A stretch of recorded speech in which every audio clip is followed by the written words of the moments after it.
Satyabhama Institute of Science and Technology, Chennai. Satyabhama Institute of Science and Technology, Chennai.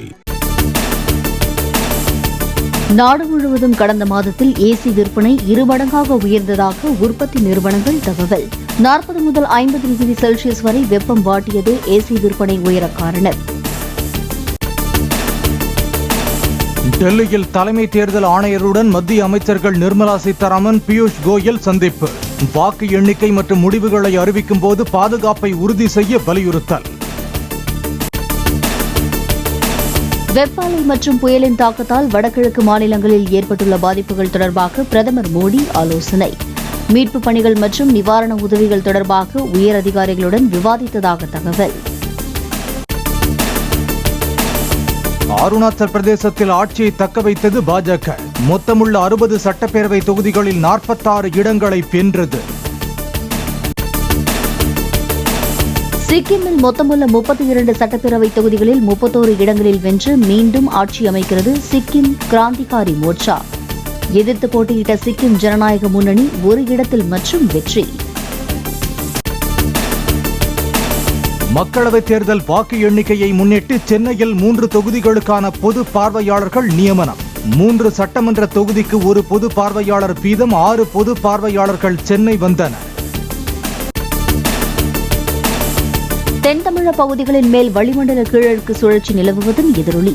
தமிழ்நாட்டில் இன்று 17 மாவட்டங்களின் ஒரு சில இடங்களில் கனமழை பெய்யக்கூடும் என வானிலை மையம் தகவல். வரும் 5ஆம் தேதியன்று சேலம், விழுப்புரம், வேலூர் உள்ளிட்ட 9 மாவட்டங்களின் ஓரிரு இடங்களில் கனமழைக்கு வாய்ப்பு. வரும் 8ஆம் தேதி வரை தமிழ்நாட்டின் ஒரு சில இடங்களில் மிதமான மழை தொடரக்கூடும் என்றும் வானிலை மையம் தகவல்.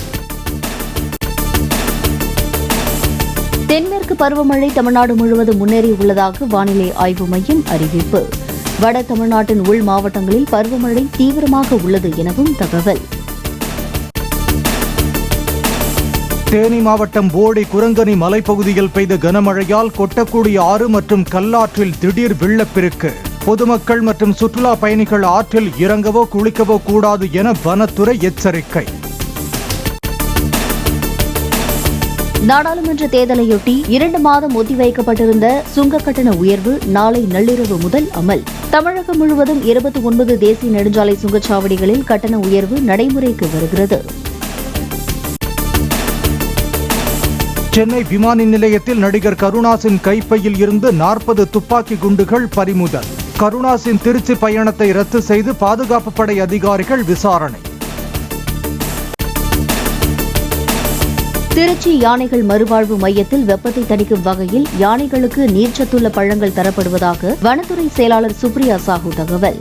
மேற்கூரையிலிருந்து குளிர்ந்த பனிக்காற்று வெளியாகும் வசதி ஏற்படுத்தப்பட்டிருப்பதாக சமூக வலைதளத்தில் பதிவு. இடைக்கால ஜாமீன் காலம் நிறைவடைந்த நிலையில் திகார் சிறையில் சரணடைந்தார் அரவிந்த் கெஜ்ரிவால்.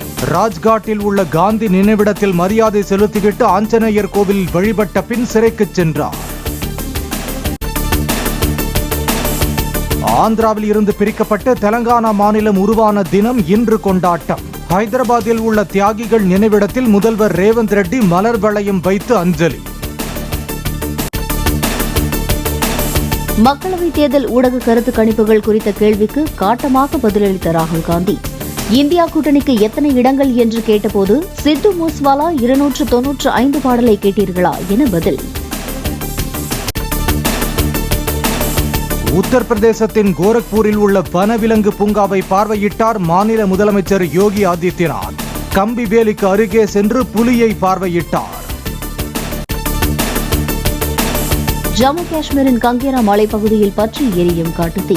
தீயை அணைக்க போராடி வருவதாகவும் வெப்ப அலையால் தீ பற்றி இருக்கலாம் என்றும் வனத்துறை தகவல்.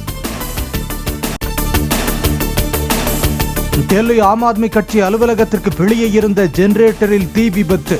ஜெனரேட்டரில் பற்றிய தீயை தண்ணீரை பீச்சடித்து கட்டுப்படுத்திய தீயணைப்பு வீரர்கள். பிறந்த நாளையொட்டி சென்னை கோடம்பாக்கத்தில் உள்ள தமது ஸ்டுடியோவில் ரசிகர்களை சந்தித்தார் இசையமைப்பாளர் இளையராஜா.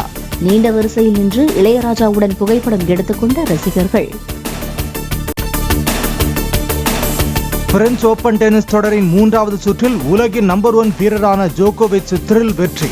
4.5 மணி நேர போராட்டத்திற்கு பின் இத்தாலி வீரர் முசேட்டியை வீழ்த்தினார். Satyabhama Institute of Science and Technology, Chennai. Satyabhama Institute of Science and Technology, Chennai.